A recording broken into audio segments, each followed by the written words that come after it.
Why, hello everyone. We are back once again. We are going to be talking about, well, I guess Games Workshop's profits and their recent business strategy. They are apparently up in the profit margins, and if you're me, you're kind of happy about that. Not because it's making me not putting any dollars in my pocket, but if box sets are not leading them astray, that means I can get more dank deals on cheap armies. So you can see where I'm stoked about that one.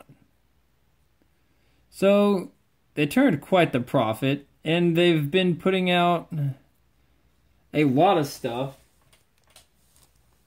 And as far as I'm concerned, I'm extremely satisfied with the way the company's heading. In terms of the way they engage people, in terms of the way that they are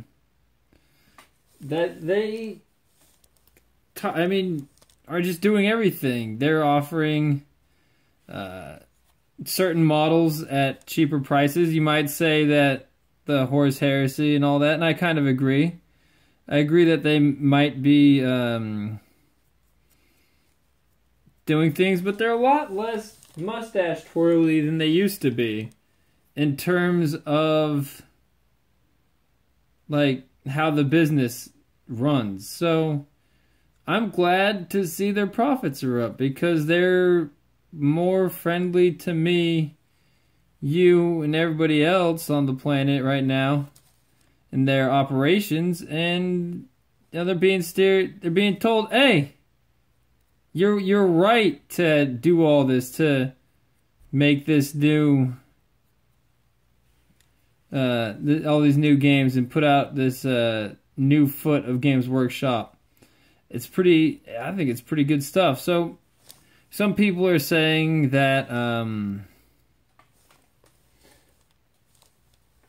they're putting out too much. It's going to be a glut. And for sure, that might be a thing, but as of all the products from 2017, they seem to be up in spades. So, if you're a fan of cheap armies, which is I am, and basically, there's two ways to think about it. Getting two armies in one box, like the way I look at the Primaris boxes right now. Because for me right now, buying things like No Fear is stupid good deals. Like, because I get Plague Marines, I get Poxwalkers, and I get Blow Drones with every one of them. I have enough Blow Drones. And the deals are like getting not quite as heat, but like there's just...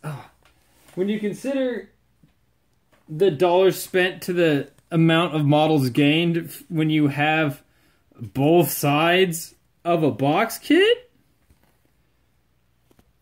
it's really tasty. And if you find a friend, the other way to get it is if you find a friend who will split a box kit with you, and then you go off eBay and already find another $20 off. Do what we did with Dark Imperium back in the day. I first bought my Death Guard was found a $90 box of Dark Imperium, we split it. So half price on eBay, half price again, you're getting boxes for a quarter price. Who doesn't like quarter price models? Who doesn't like 75% discounts on everything underneath the sun? So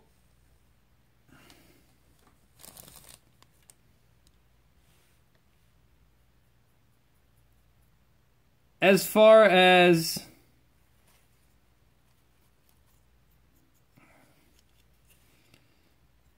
expansion goes, where does Games Workshop go from here?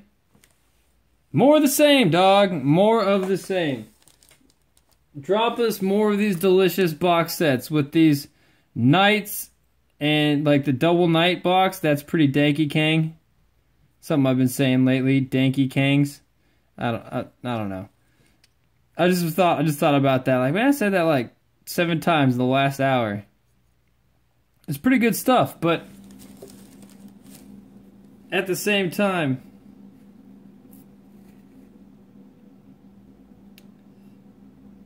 there's always a final point where it becomes too saturated. I don't know if it's at that point yet. Games Workshop has people that tell them the math of the situation. From where I sit, up means more box sets, more box sets, more box sets, which mean cheap plastic, and cheap plastic. Cheap, that guy's not cheap plastic. Just cheap plastic, alright? And that's what we're all in it for, is, you know, every once in a while score ourselves a little bit off that full GW price tag. Deuces!